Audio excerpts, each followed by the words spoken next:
Ayan na, tuwang-tuwa ang bata sa bubbles.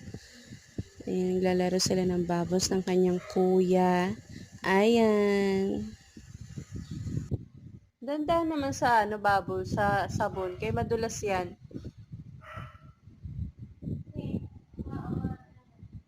Saan ka nagpapalobo?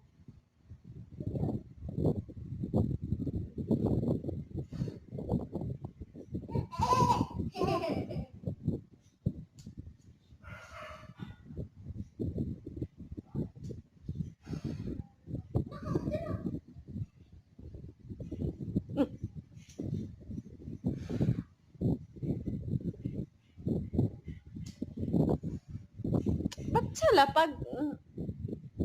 Ano ba yan?